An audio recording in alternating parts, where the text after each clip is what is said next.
అదే RTV app వార్తల్ని క్షణాల్లో చదివే అవకాశం ఉంటుంది. ఒక న్యూస్ పేపర్, ఒక టెలివిజన్ ఛానల్ మీ చేతుల్లో ఎప్పుడూ ఉంటాయి. సార్, హిందూపురం నుంచి మీరు ఎంపీగా వెళ్తారని చెప్పేసి స్వామీజీకి ఇస్తే మాకు ముస్లిం ఓట్లు.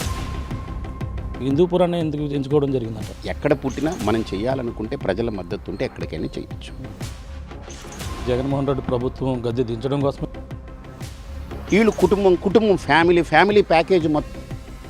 ఏపీలో రాజకీయ పరిణామాలు శరవేగంగా మారుతున్నాయి. ప్రధానంగా ఓ పక్కన వైసీపీ మేమే సిద్ధమంటూ ఇప్పటికే ప్రచారంలో ముందుకు వెళ్తున్న పరిస్థితి మరో పక్క కనపడుతుంది. అలాగే మరో పక్కన ముఖ్యంగా జనసేన, టీడీపీ, బీజేపీ పొత్తులో మరో పక్కన మూడు పార్టీలు కూడా పొత్తులతో ముందుకు వెళ్తున్న పరిస్థితి ఏపీ రాజకీయాల్లో ప్రధానంగా చూడవచ్చు. అంతేకాకుండా టిక్కెట్లు ఆశించినటువంటి కొంతమంది టిక్కెట్లు దక్కకపోవడంతో కొంతమంది అసంతృప్తివాదులు ఇప్పటికే ఆందోళన నిలవేస్తున్నారు. అలాగే పార్టీలు కూడా మారుతున్న పరిస్థితి ప్రధానంగా కనపడుతుంది. ఇప్పటికే బీజేపీ కూడా తనకు రావాల్సినటువంటి స్థానాలు ఎక్కడి నుంచి పోటీ చేస్తారు, ఎంపీగా వచ్చి ఎమ్మెల్యేల స్థానాలు కూడా ప్రకటించిన పరిస్థితి నిన్నటితో కూడా క్లియర్ అయిన పరిస్థితి ఉంది. అలాగే కొన్ని ప్రాంతాల్లో బీజేపీ ముఖ్యంగా ఎంతోమంది సీనియర్ నాయకులు ఉన్నారు. అలాగే కొంతమంది దీనికి టికెట్లు ఆశించినటువంటి పరిస్థితి ఉంది. కానీ హిందూపురం నుంచి గత 2-3 సంవత్సరాల నుంచి అక్కడే సేవ చేస్తూ అక్కడే ఉంటూ ఒక ఎంపీగా పోటీ చేయాలనుకున్న పరిస్థితి ఉంది. కానీ అక్కడ టికెట్ రాని పరిస్థితి ఉంది. అలాగే స్వామి పరిపూర్ణానంద స్వామి హిందూపురంలోనే ఉంటూ హిందూపురం వాసులకైతే ఎంతో అత్యంత సన్నిహితంగా ఉంటూ అక్కడ అందరికి కూడా అందుబాటులో ఉన్న పరిస్థితి ఉంది. కానీ ఇప్పుడు ఎంపీగా పోటీ చేస్తానంటూ గతం కొన్నాళ్ళ నుంచి కూడా వార్తలు వినిపిస్తున్నాయి. కానీ ఇప్పుడు టికెట్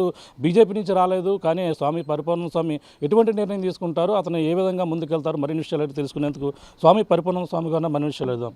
సార్, నమస్తే సార్. సార్, ఏంటి సార్, హిందూపురం నుంచి మీరు ఎంపీగా వెళ్తారని చెప్పేసి గత 2 సంవత్సరాల నుంచి కూడా అక్కడే మీరు ఉన్నారు, అక్కడే ప్రజలకు అందుబాటులో ఉన్నారు. కానీ అనూహ్యంగా ఇప్పుడంతా కూడా టికెట్ల మార్పు విషయంలో, అలాగే పొత్తుల విషయంలో కొంతమందికి టికెట్లు రాని పరిస్థితుంది. అందులో ముఖ్యంగా మీలాంటి వాళ్ళు కూడా టికెట్లు రాలేదు. ఈ పరిణామాలను చూస్తే ఎలా ఉంది? మీరు ఇప్పుడు ఎంపీగా పోటీ చేయాలనుకున్నారు, మీరు ఎటువంటి నిర్ణయం తీసుకోబోతున్నారు? మీరు అన్నట్టు సంవత్సర కాలం పూర్తి స్థాయిలో ఎక్కువ దృష్టి పెట్టాం. 2 ఏళ్ల నుంచి అయితే ఈ ప్రక్రియ సాగుతూ ఉంది. నేను దిగే ముందు హిందూ సంఘాల యొక్క ప్రధానమైన వ్యక్తులు ఎవరైతే ఉన్నారో వాళ్ళందరినీ సంప్రదించాను. ఎందుకంటే వాళ్ళతో మాట్లాడాలి, నా అభిప్రాయం చెప్పాలి. కాబట్టి అక్కడ ఉన్నటువంటి వాతావరణాన్ని నేను పరిశీలించాను. తప్పకుండా నాకు అక్కడ ఒక మంచి అవకాశం అని నేను భావించాను. ఎందుకంటే హిందూపురంలో నేను తిరుగుతున్న వాతావరణంలో ప్రజలందరూ కూడా నాతో మమేకమై ఉన్నారు. జస్ట్ స్వామీజీ అనే కాదు, మా ప్రాంతాన్ని అభివృద్ధి చేయాలంటే స్వామీజీ లాంటి ఒక నీతి నిజాయితీకి కట్టుబడ్డ ఒక వ్యక్తి, స్వార్థం లేని వ్యక్తి, దందాలు లేని వ్యక్తి, ఏ జంజాటాలు లేని వ్యక్తి ఇక్కడికి వస్తే మా ప్రాంతం అభివృద్ధి అవుతుంది అన్ని విధాలని ఆశించినటువంటి ప్రజలు లక్షలాది మంది ఈరోజు నా వెనుకున్నారు. ఇది నేను సర్వేలన్నీ కూడా పంపడం జరిగింది, పార్టీ వాళ్ళకు కూడా చెప్పడం జరిగింది. వాళ్ళ అభ్యర్థిత్వం రేసులో నన్ను పెట్టారు. హిందూపురము స్వామీజీకి అనేది మొదటంతా వచ్చింది. తర్వాత all of a sudden Hindupur తీసేస్తున్నామన్నారు. ఎందుకు అని అంటే దానికి కారణాలు నాకు చెప్పింది ఒకటే, ఏంటంటే బాలకృష్ణ గారు ఇంకొకళ్ళు కొంతమంది కలిపి అక్కడ ముస్లిం ఓట్లు టీడీపీకి పోతాయి, మేము ఇబ్బంది పడతాము, స్వామీజీకి ఇస్తే మాకు ముస్లిం ఓట్లు పోతాయి, కాబట్టి స్వామీజీని తప్పించేయాలని ఒక టార్గెట్ పెట్టుకుని తప్పించేశారు. This is the only reason మనకు కనపడింది. సో ఈ నేపథ్యంలో ఇప్పుడు నేనేం చేయాలి? ఒక్క మాట ఇచ్చి నేను అడుగు వేసిన తర్వాత, నేను అభ్యర్థిగా నిలబడతానని చెప్పిన తర్వాత వాళ్ళందరినీ ఒప్పించి, పార్టీలో పై వరకు నేను ఒప్పించి, అలాగనే సంఘంలో ఉన్నటువంటి పెద్దలందరితో మాట్లాడుకుని, అక్కడ అన్ని కుల సంఘ పెద్దలతో మాట్లాడుకున్న తర్వాత ఈరోజు నేను వెనకడుగేస్తే అది నాకు చేతగాని పని. నేను 10 మాటలు మార్చడం, 10 పార్టీలు మారడం నాకు ఎప్పుడు జీవితంలో తెలియదు, చెయ్యను. కాబట్టి నేను ఒకటే అనుకున్నాను, ఒకటే చేస్తాను, ఎంపీగా పోటీ చేస్తాను. ఇప్పుడు ఎమ్మెల్యేగా కూడా నేను పోటీ చేయాలని అనుకున్నాను. అంటే ఇప్పుడు ఇండిపెండెంట్గా వెళ్ళడానికి మీరు సిద్ధపడ్డారా? ఇప్పటికే అంటే మీరు ఎంపీగా వెళ్తారా, ఎమ్మెల్యేగా వెళ్తున్నారా? అంటే హిందూపురం నుంచే పోటీ చేస్తారా? ఇది సాధ్యమే పని అంటారా? హిందూపురం పార్లమెంటు కూడా హిందూపురం పేరే, హిందూపురం అసెంబ్లీ కూడా హిందూపురం పేరే. కాబట్టి ఇప్పుడు ఈ కన్ఫ్యూజన్ లేకుండా హిందూపురం అసెంబ్లీకి వేస్తున్నాను, హిందూపురం పార్లమెంటుకి వేస్తాను. ఖచ్చితంగా అసాధ్యం ఏదీ లేదు. కొద్దిగా దుస్సాధ్యం అవ్వచ్చు, కానీ అసాధ్యం కాదు. ఎందుకంటే నాకున్న శక్తి ఏమిటనేది నేను నిరూపిస్తాను, తప్పకుండా చూపిస్తాను నేను. అంటే మీకు హిందూపురాన్ని ఎందుకు ఎంచుకున్నారు? కాకినాడ మీదంతా, కాకినాడలో ఇక్కడ కూడా ఎంతోమంది మీకు ఉన్నటువంటి బలం ఉంది, అంతా కూడా ఉంది. కానీ మీరు హిందూపురాన్ని ఎందుకు ఎంచుకోవడం జరిగిందంటారు? కాకినాడలో నా బలం ఉంది, కానీ నాకు బలం లేదని అనుకుంటున్నటువంటి భ్రమల్ని తొలగించాలి. నేను ఎక్కడికి వెళ్ళినా అక్కడ బలం ఉందనేటువంటిది నా నమ్మకం. ఒకటి, 2 ఏళ్లుగా నేను అక్కడ ప్రయత్నం చేశాను. నాకు చాలా మంచి ఫలితాలు కనిపించాయి. ప్రజలందరూ నాతో మమేకమై ఉన్నారు. మూడోది ఏంటంటే, ఇప్పుడు జగన్ గారు ఉన్నారు, ఆయన పులివెందుల్లో పుట్టారు కాబట్టి పులివెందుల నుంచి పోటీ చేస్తారు. కుప్పం చంద్రబాబు గారిది కాబట్టి కుప్పం నుంచి చేస్తారు. మరి నారా లోకేష్ గారు ఎక్కడ పుట్టారు? ఆయన ఎక్కడో హైదరాబాద్లో ఎక్కడో పుట్టారు. ఆయన వచ్చి మంగళగిరిలో పోటీ చేస్తున్నారు కదా. బాలకృష్ణ గారు ఎక్కడ పుట్టారు? ఎక్కడో హైదరాబాద్లో. ఆయన వచ్చి హిందూపురంలో చేస్తున్నారు కదా. పవన్ కళ్యాణ్ గారు ఎక్కడ పుట్టారు? ఆయన వచ్చి పిఠాపురంలో చేస్తున్నారు కదా. అదేం ప్రశ్నలు లేవు. ఎక్కడ పుట్టినా మనం చేయాలనుకుంటే ప్రజల మద్దతు ఉంటే ఎక్కడికైనా చేయొచ్చు. మోడీ గారు గుజరాత్ అయినా వారణాసిలో పోటీ చేస్తారు, తప్పేం లేదు. కాబట్టి పివి నరసింహారావు గారు వరంగల్ అటువైపు పుట్టిన వ్యక్తి, నంద్యాలలో పోటీ చేశారు. కాబట్టి ఇది ప్రాంతంతో పని లేదు. ఎక్కడైనా మనకు బలం ఉందని అనిపిస్తే మన బలాన్ని కాకినాడలో ఎలాగో నాకు బలం ఉంది. నాకు ఇక్కడ పూర్తిగా నాకు కొన్ని వేల మంది నాతో కనెక్ట్ అయినారు. కానీ అక్కడికి వెళ్ళి నేను చూపించగలిగితే ఉంటుంది ఒకటి. రెండోది, అది పూర్తిగా వెనకబడిన ప్రాంతం. మనం ఏదైనా నిలబడి నిస్వార్థంగా ఏదైనా చేయగలిగితే ఆ ప్రజలకి ఒక మంచి చేయొచ్చనే ఒక స్వార్థరహితమైన ఒక సంకల్పం, రాగద్వేషాలకు అతీతమైన ఒక సంకల్పం, దానికోసం అక్కడ ఎంచుకోవడం జరిగింది. అంటే ఇప్పుడు ఏం జరిగిందంటారు? మీరు మొదటి నుంచి 2 సంవత్సరాల నుంచి మీకు క్యాడర్ ఉందా? వాళ్ళకి ఎంతో మీ ఎంట నడిచారు వాళ్ళందరూ కూడా వాళ్ళ నిర్ణయం మేరకే మీరు ఈ నిర్ణయం తీసుకున్నారంటే అక్కడ ఎంతమంది క్యాడర్ ఇప్పుడు అంతా వాళ్ళు అటు వెళ్ళాలో ఇటు వెళ్ళాలో తెలియని పరిస్థితి. మీరు ఉన్నటువంటి 2 సంవత్సరాల నుంచి 3 సంవత్సరాల నుంచి పెంచిపోసిన క్యాడర్ని వాళ్ళ నిర్ణయం మేరకే మీకు ఇటువంటి నిర్ణయం తీసుకున్నారు మీరు? ఖచ్చితంగా ఈరోజు నేను ఎవరైతే నాకు అనుచర గణాన్ని నేను తయారు చేసుకున్నానో ఆ అనుచర గణం మొత్తం కూడా ఒకటే అంటున్నారు, సరే మీరు ఓడిపోతారనే కారణంతో మీకు సీట్ ఇవ్వకపోతే వేరే ఎవరు సర్వే చేశాడో బయట పెట్టమనండి. నెంబర్ 1. నెంబర్ 2, మీరు హిందూపురంలో నిలబడడం మాకు ఇష్టం లేదు అని వాళ్ళు చెప్పమనండి. దానికి మనం ఆలోచన చేస్తాం. అంతేగాని ముస్లిం ఓట్లు పోతాయి అని 85% ఉన్న హిందూ సమాజాన్ని అగౌరవపరచడం, గొర్రెల్లా చూడడం, వీళ్ళకి బుర్ర బుద్ధి లేదు, వీళ్ళు పనికిమాలినోళ్ళు, మనం ఏం చెబితే చేస్తారనుకునేటువంటి తేలికపాటితనం, అందులో మిమ్మల్ని ఎస్పెషల్లీ మీరు ఒక నిజాయితీగా ఒక నిబద్ధతతో కట్టుబడిన వ్యక్తిగా మిమ్మల్ని వాళ్ళు ఈ రకంగా తీసిపారేయడం అనేది మేమెవళ్ళం ఒప్పుకోము. కాబట్టి పార్టీ అనేది కాసేపు మనం పక్కన పెడతాము. మనం పార్టీకి వ్యతిరేకం కాదు, బీజేపీకి మనం ఎప్పుడూ వ్యతిరేకం కాదు.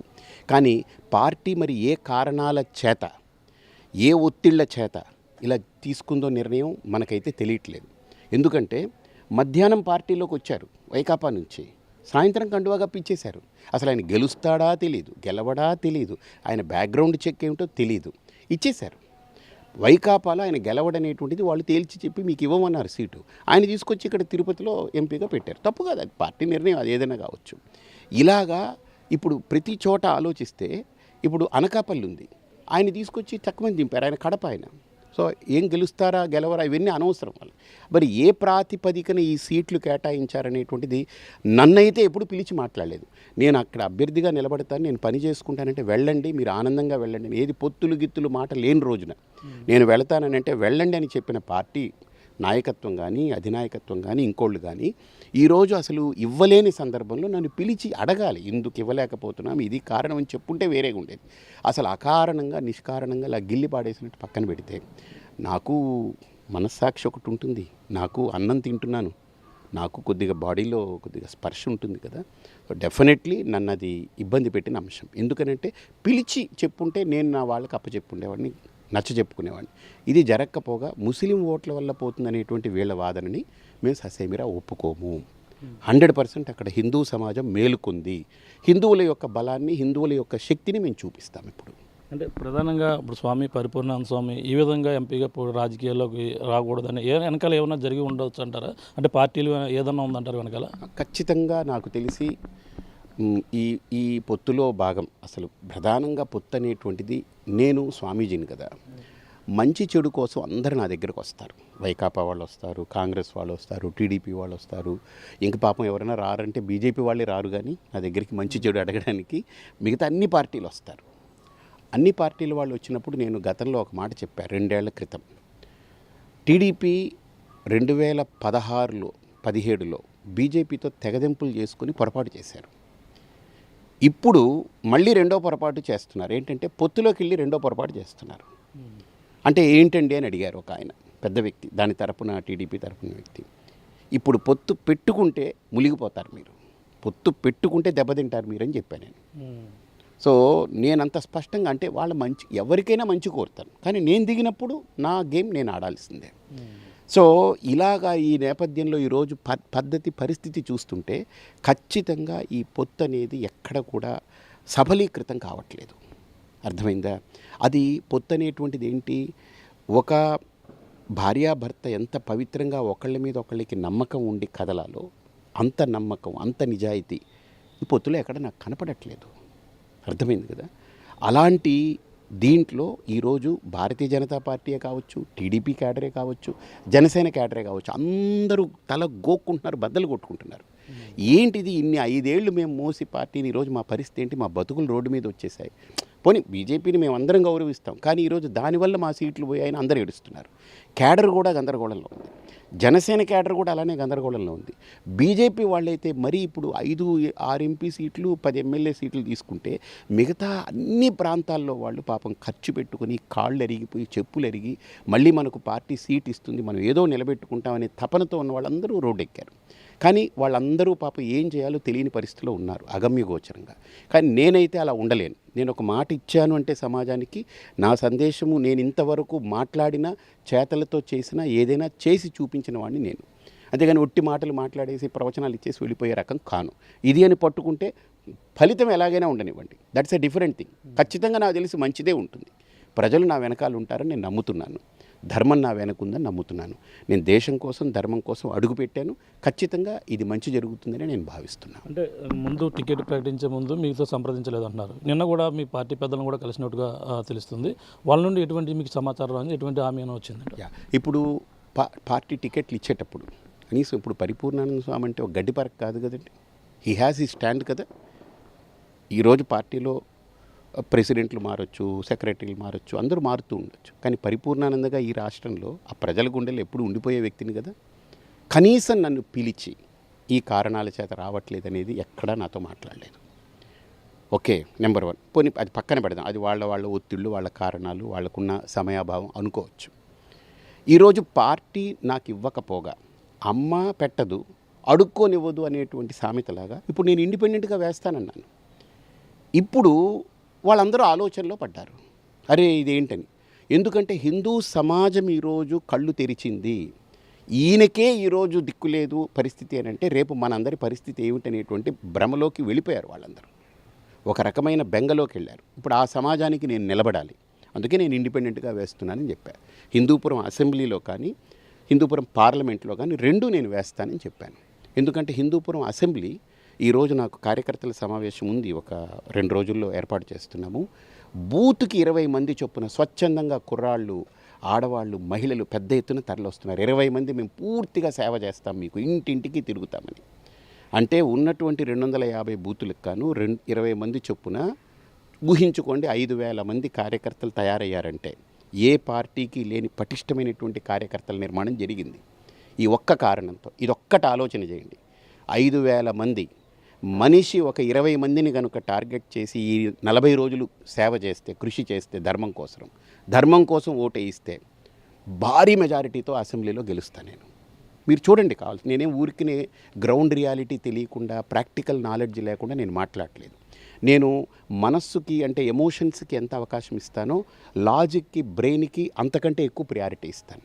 కాబట్టి ఇవన్నీ ప్రాక్టికల్గా పేపర్ మీద పెట్టి మా వాళ్ళతో డిస్కస్ చేసిన తర్వాత ఈ అభిప్రాయం తీసుకోవడం జరిగింది. రాష్ట్ర అభివృద్ధి కోసం, అలాగే జగన్మోహన్ రెడ్డి ప్రభుత్వం గద్దె దించడం కోసమే మా పొత్తులు అని చెప్పేసి పక్కన 3 పార్టీలు కూడా చెప్తున్నాయి. అంటే ఇప్పుడు దీన్ని భాగంగా కొంతమంది త్యాగాలు చేయవలసి వస్తుంది, దానికోసమే పొత్తులు కలిసాం. ఈ పొత్తుల్లో టికెట్ రాకపోవడం వల్ల ఇప్పుడు ఉన్నటువంటి మొన్నటిదాకా ఉన్న పరిణామాలు వేరు, ఇప్పుడు టికెట్లు ప్రకటించిన పరిణామాలు వేరు. ఏపీలో ఈ పరిణామాలు ఎలా ఉండబోతాయి? రాబోయే పార్టీ ఏ పార్టీకి ప్లస్ అవుతుంది, మైనస్ అవుతుంది? మీరు అన్నారు కదా త్యాగాలని. చంద్రబాబు నాయుడు గారు పోటీ చేస్తే ఓకే, కొడుకు పోటీ చేశాడు, చంద్రబాబు కొడుకు తోడల్లుడు పోటీ చేశాడు, మరిది పోటీ చేశారు, మరదలు పోటీ చేస్తుంది. అంటే వీళ్ళందరూ మమ్మల్ని త్యాగాలు చేయమంటారు కదా. వీళ్ళు కుటుంబం ఫ్యామిలీ ప్యాకేజ్ మొత్తం వీళ్ళందరూ దిగిపోవచ్చు. త్యాగం వాళ్ళకి కాదండి. అంటే అన్నీ వదిలేసిన సన్యాసి నిస్వార్థంగా పనిచేస్తాడంటే ఇంకా నేనేం అన్నీ త్యాగం చేసిన వాడిని, ఇంకేముంది త్యాగం చేయడానికి? వాళ్ళు త్యాగం చేయాలి. ఇప్పుడు 6 పోటీ చేస్తున్నారండి ఆ కుటుంబం నుంచి. ఫ్యామిలీ ప్యాకేజ్ ఇచ్చేశారు ఆయన పార్టీ కదా, ఆయన ఇచ్చుకుంటారు. ఇంకా ఆ పార్టీ నుంచి వచ్చి బీజేపీలో చేరినటువంటి వాళ్ళందరికీ ప్యాకేజ్ ఇచ్చేశారు. సుజనా చౌదరికి టికెట్ వచ్చేసింది, సీఎం రమేష్కి టికెట్ వచ్చేసింది, టీజీ వెంకటేష్ గారు వాళ్ళ అబ్బాయికి వచ్చేసింది, ప్యాకేజ్ మొత్తం వచ్చేసింది. ఇప్పుడు బీజేపీలో ఉన్నదంతా ఎవరండి? 80% టీడీపీ వాళ్ళే. ఇక త్యాగాలంటే ఎవరిని చేయమంటున్నారు? అంటే బీజేపీని త్యాగం చేసి మీరు పక్కకు తప్పుకోండి, ఈ స్టేట్లో ఉండకుండానే కదా సిగ్నల్స్ ఇవ్వడం. ఏంటి ఇప్పుడు జనసేన ఉందనుకోండి, జనసేనలో అందరూ టీడీపీ వాళ్ళని దింపేసుకున్నారు. జనసేన సైనికులు పాపం వాళ్ళ ఆర్తనాదాలు, వాళ్ళ కష్టం, వాళ్ళ కన్నీరు ఎవరికి చెప్పుకోలేకపోతున్నారు. వాళ్ళు ఇంట్లో కూర్చుని ఏడుస్తున్నారు. వాళ్ళు త్యాగాలు మాట వాళ్ళు మాట్లాడొద్దండి. ఇది చాలా పెద్ద మాట. వాళ్ళు ఇంకొక 10 జన్మలు ఎత్తాలి త్యాగాల గురించి మాట్లాడాలంటే. ఏసీ రూముల్లో కూర్చొని మాట్లాడడం త్యాగాలు కాదు. ఏమంటే ఇప్పుడు ఒక మాట, త్యాగం గురించి బాలకృష్ణ గారికి ఇప్పుడు నేను త్యాగం చేయాలి. ఆయన ఎన్నిసార్లు వచ్చారండి హిందూపురానికి? ఎంతమందిని ఆయన పలకరించారండి కార్యకర్తల్ని? ఒక మాట చెప్పమనండి. త్యాగం నేను చేశా, వాళ్ళుగా త్యాగం చేసేది. త్యాగం మాట వాళ్ళు ఎవరు మాట్లాడొద్దు. చెట్టు పేరు చెప్పి కాయలు అమ్ముకునే రకాల్ని ప్రజలు ఎన్నో రోజులు భరించరు. కాబట్టి ఇది స్పష్టత నేను ఇస్తున్నా. ఈరోజు నన్ను ముట్టుకున్నారు వాళ్ళు, నన్ను కెలికారు వాళ్ళు. కాబట్టి నేను హిందూ సమాజానికి ప్రతినిధిగా నేను నిలబడబోతున్నా. స్పష్టంగా చెప్తున్నా, ప్రాణజాయ్ పర్ వచన్నజాయ్, మాట వెనకడుగు నేను వెయ్యను. వాళ్ళు మళ్ళీ వచ్చి నా ఎంపీ సీటు నాకు మళ్ళీ తిరిగి ఇచ్చారా, దట్స్ ఓకే. లేకపోతే నేను రెండింటికి పోటీ చేస్తాను. ఇంకోటి చెప్తున్నాను, ఇంకా వాళ్ళు కాలయాపన చేస్తే ఇప్పుడు చాలామంది స్వతంత్రంగా సిద్ధంగా ఉన్నారు వేయడానికి, ఖచ్చితంగా వేస్తారు. ఇంచుమించు నాకున్న లెక్కల్లో నేను ఇప్పుడు 26 మంది నాకు వచ్చారు స్వతంత్రంగా వేస్తామని. ప్రతి చోట ఓటు బ్యాంకులో ఈరోజు చాలా నేరోలో ఉంది పార్టీలు. ఒక 3,000 4,000 ఓట్లు చీలే అనుకోండి, ఎవడు పోతాడు, ఎవడు త్యాగాలు, ఎవడి భోగాలు, ఎవడికి రోగాలు, ఎవడికి జీతాలు అనేది అర్థమైపోతాయి. అంటే పొత్తులకి ప్రమాదం పొంచి ఉందంటారు. అసలు పొత్తే ప్రమాదం. పొత్తుల్లో ప్రమాదం కాదు, పొత్తే ప్రమాదం. పొత్తు ఒక ప్రమాదపు పుట్ట. దాంట్లో వాళ్ళు దూకారు. ఇప్పుడు బీజేపీ ప్రమాదం అంచుల్లో ఒకటే ఉంది, ఏంటంటే తన పార్టీ ఉనికిని కోల్పోయే ప్రమాదం ఉండొచ్చు. ఏది ఇప్పుడు అందరూ టీడీపీ వచ్చేసింది, బీజేపీ అన్నవాడు ఎక్కడో ఒక్కళ్ళు ఇద్దరు తప్ప ఏమీ వేరే మొహాలు కనపడట్లేదు. సో ఈ నేపథ్యంలో బీజేపీ తన ఉనికిని కోల్పోయే ప్రమాదం ఉంది. కానీ ఈసారి ఎన్నికల్లో పొత్తులో భాగమైనటువంటి పార్టీలు తమ స్థానాలు కోల్పోయే ప్రమాదాలు ఉన్నాయి. ఇది నేను హెచ్చరిస్తున్నాను. జాగ్రత్తలు చూసుకుని అడుగులు జాగ్రత్తగా వేసి ఇప్పుడైనా సవరించుకోవడం మంచిది. పిఠాపురంలో పవన్ కళ్యాణ్ పోటీ చేయబోతున్నారు. ఇవన్నీ కూడా ఎలా ఉండబోతున్నాయి అంటారు? ఆయన కూడా ఓడించేందుకు గతంలో గాజువాకలో ఓడించారు, భీమవరంలో ఓడించారు. ఇక్కడ కూడా పిఠాపురంలో వ్యూహాలకు దానికి ప్రకారంగా వెళ్తున్నారు. ఇప్పుడు ఎవరెవరన్నా అసంతృప్తి వలన అందరినీ కూడా కలుపుకొని ముందుకు వెళ్తున్నారంటారా వైసీపీ? ఇప్పుడు వైసీపీ అదొక పార్టీ. ఎలాంటి పార్టీ? ఒక 5 ఏళ్ళు అద్భుతంగా వాళ్ళు బల ప్రదర్శన చేసి, బీభత్సమైన బల ప్రదర్శన చేసి నిలబెట్టుకున్న పార్టీ. ఓకే, పవన్ కళ్యాణ్ గారు గతంలో 2 సార్లు ఓడిపోయారు. ఎన్టీ రామారావు ఓడిపోయారు, ఇందిరాగాంధీ ఓడిపోయారు, పెద్ద నేతలు ఓడిపోయారు. ఓడిపోయారనేది అది పెద్ద విషయం కాదు. ఓటమి అనేది పక్కన పెడితే ఈసారి పవన్ కళ్యాణ్ గారు ఏ రకంగా అక్కడ నిలదొక్కుని ఆయన యొక్క వ్యూహ ప్రతివ్యూహాలతో అక్కడ ప్రజల్ని మెప్పించి నప్పించి వాళ్ళు మెప్పించి వాళ్ళ చేత ఓట్లు వేయించుకోగలరనేటువంటిది పెద్ద ప్రశ్న అది. సో దానికి ఆయన 100% కృషి చేశారనుకోండి, డెఫినెట్లీ మంచిగా జరుగుతుంది. అంతే కదా. సో పవన్ కళ్యాణ్ గారు దానికి గ్రౌండ్ వర్క్ చేయకుండా, హోంవర్క్ లేదనుకోండి, జస్ట్ ఎవరి మీదనో 10 మంది మీద వదిలేస్తే కుదరదు. ఆయన కూర్చొని హోంవర్క్ చేసుకోగలిగితే మంచిగా. ఎందుకు నేనున్నాను, నేను ఒక స్వామీజీని. ఈరోజు నేను అంత ధైర్యంగా మాట్లాడుతున్నానంటే నేను హోంవర్క్ చేసుకుంటున్నాను, గ్రౌండ్ వర్క్ చేసి అన్నీ వదిలేసి అక్కడికి వెళ్ళి కూర్చున్నాను నేను. కాబట్టి మనం 2 సార్లు గతంలో ఓటమి చూసినటువంటి పవన్ కళ్యాణ్ గారు ఈసారి నేను ఓడిపోకూడదనేటువంటి కసి ఉంటే ఖచ్చితంగా ఆయనకంటూ ఒక పెద్ద ఓటు బ్యాంక్ ఉంది, అది ఎవడు మర్చిపోవద్దు. కానీ ఆ ఓటు బ్యాంకు ఓటు రూపంలో కన్వర్ట్ అవ్వడానికి ఆయన తీవ్రమైనటువంటి కృషి చేయాలి, హోంవర్క్ చేయాలి. ఇది నా అడ్వైజ్ ఆయనకి. ఓకే, ఇంకా హిందూపురంలో మీరు గెలవబోతున్నారు, బాలయ్యని కొట్టబోతున్నారు, అలాగే ఎంపీగా కూడా వెళ్ళబోతున్నారు. 2 కూడా పక్కా అనుకోవచ్చు కదా? మాట మార్చను ఖచ్చితంగా. ఇప్పుడు నా పట్ల ఎవరైతే వైఖరి వేరే ద్వంద్వ వైఖరి పెట్టుకున్నారో వాళ్ళ వైఖరి మార్చుకోవాలి తప్ప నేను మాట మార్చను. మీరు టేక్ ఇట్ ఫర్ గ్రాంటెడ్ అంతే. ఒక అడుగు వేశాను. నా భవిష్యత్ అనేది నేను కేవలం ఏదో రాజకీయంతో ముడిపెట్టుకుని చూసిన భవిష్యత్తు మాత్రమే కాదు. నేను ఒక అభివృద్ధి కోసం అందులోకి వెళ్ళా, వాళ్ళ ప్రజలకు ఏదో చేస్తామని. సో ఇప్పుడు పార్టీలన్నిటికీ అతీతంగా నేను నిలబడ్డాను. సో ప్రజలందరూ పార్టీలకు అతీతంగా ఉన్నాను కాబట్టి నా యొక్క అభ్యర్థిత్వాన్ని ఖచ్చితంగా కోరుకుంటారు. Thank you. చూస్తున్నాం ఇది పరిస్థితి. ప్రధానంగా చూసుకుంటే హిందూపురం నుంచి గత కొన్నాళ్ళ నుంచి అక్కడ సేవలు అందిస్తూ అక్కడ ఉన్నటువంటి నియోజకవర్గ ప్రజలు అందుబాటులో ఉన్నాను కాబట్టి నాకు టికెట్ రాలేదు కాబట్టి నేను ఇప్పుడు ఇండిపెండెంట్గా వెళ్ళేందుకు నేను సిద్ధంగా ఉన్నాను. అక్కడ ప్రజల అభిప్రాయంతోనే నేను ముడిపడి ఉంది.